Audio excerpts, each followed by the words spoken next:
नमस्कार दोस्तों, मैं हूं नीरज राय और स्वागत है आपका फार्मा हर्ट्स में। आज के वीडियो में हम बात करने वाले हैं एमिकासिन इंजेक्शन के बारे में। दोस्तों, आज के इस वीडियो में हम लोग देखेंगे कि एमिकासिन इंजेक्शन क्या होता है, इसके यूजेस क्या होते हैं, इसकी डोज क्या होती है, इसके कुछ साइड इफेक्ट और कुछ स्पेशल प्रिकॉशंस के बारे में। तो चलिए वीडियो की शुरुआत करते हैं और सबसे पहले हम यहाँ पे बात करते हैं कि एमिकासिन इंजेक्शन होता क्या है। दोस्तों, एमिकासिन इंजेक्शन एक प्रकार का semi synthetic amino glycoside antibiotic होता है, यानी कि कह सकते हो एक प्रकार का ऐसा एंटीबायोटिक जो कि बहुत सारे प्रकार के ग्राम नेगेटिव बैक्टीरिया के लिए इफेक्टिव होता है। एक्चुअली एमिकासिन के बारे में अगर हम बात करें तो जितने भी प्रकार के जो एरोबिक ग्राम पॉजिटिव बैक्टीरिया होते हैं, बैसिली बैक्टीरिया होते हैं, उन सभी के प्रति ये इफेक्टिव होता है, उन सभी को नष्ट करने का काम करता है।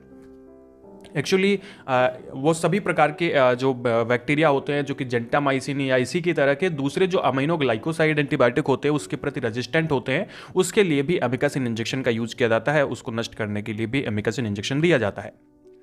दोस्तों, एमिकासिन इंजेक्शंस ज़्यादातर देखा गया है कि जितने भी वाइड रेंज के माइकोबैक्टीरियम बैक्टीरिया होते हैं, जैसे कि माइकोबैक्टीरियम ट्यूबरकुलोसिस या दूसरे एटिपिकल माइकोबैक्टीरिया, उसको ट्रीट करने के लिए भी एमिकासिन इंजेक्शन का यूज किया जाता है।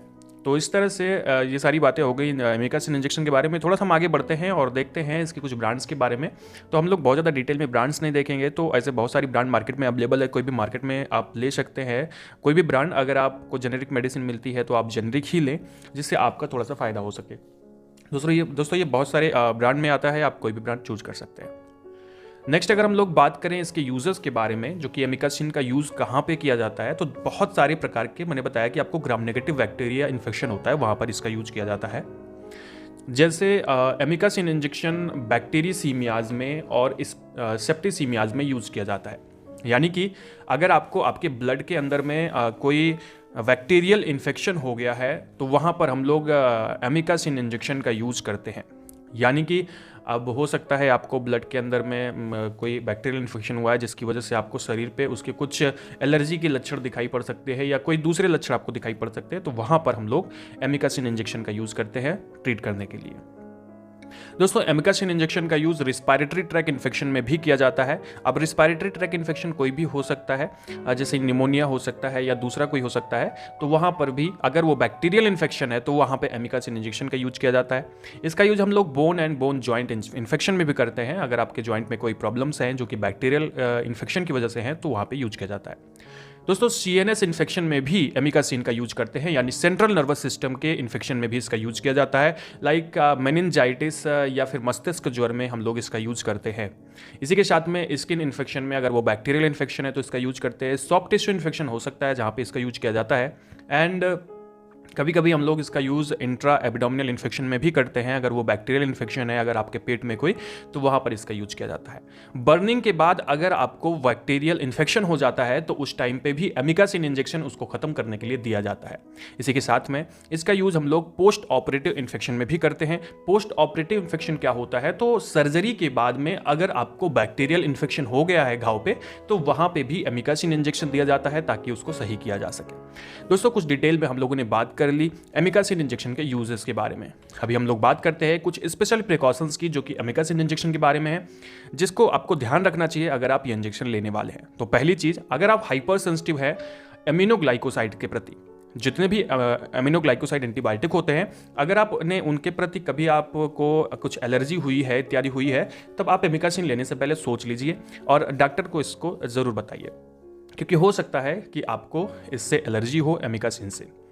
नेक्स्ट, अगर आपको कुछ इम्पेयर्ड रीनल फंक्शन है आपका, यानी कि आपके बॉडी के अंदर में अगर ऐसा लगता है कि आपको किडनी से संबंधित, वृक्क से संबंधित प्रॉब्लम है, तो डॉक्टर से ज़रूर बताएं एमिकासिन इंजेक्शन लेने से पहले। एंड अगर आप एमिकासिन इंजेक्शन ले रहे हैं तो अपनी बॉडी के अंदर एडिक्वेट हाइड्रेशन रखें, यानी कि पानी आपको बराबर पीते रहना है। अगर आप पानी बराबर नहीं पिएंगे तो आपको प्रॉब्लम हो सकती है।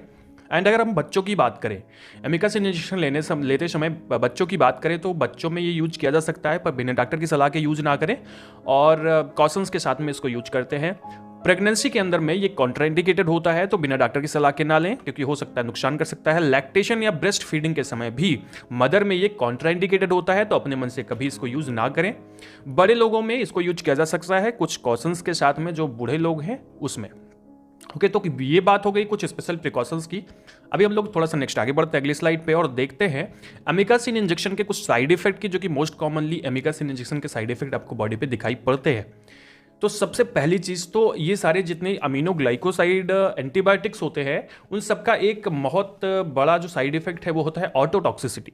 ऑटोटॉक्सिसिटी यानी कि मतलब आपके कान में, आपके सुनने में प्रॉब्लम आ सकती है अगर आप लंबे समय तक एमिकासिन इंजेक्शन या किसी प्रकार का अमीनोग्लाइकोसाइड इंजेक्शन लेते हैं। ठीक है, नेफ्रोटॉक्सिसिटी भी देखने को मिल सकता है, यानी कि किडनी से संबंधित आपको प्रॉब्लम देखने को मिल सकती है, जो कि इसका साइड इफेक्ट है। इसी तरह से कभी कभी न्यूरोमस्कुलर ब्लॉकेज भी देखने को मिलता है, स्किन रेसेस देखने को मिलते हैं, बॉडी के अंदर ट्रिमर्स देखने को मिलता है, यानी कि अगर आप लंबे समय तक ये मेडिसिन ले रहे हैं तो आपकी बॉडी कांप सकती है, हाथ पैर आपका कँप सकता है।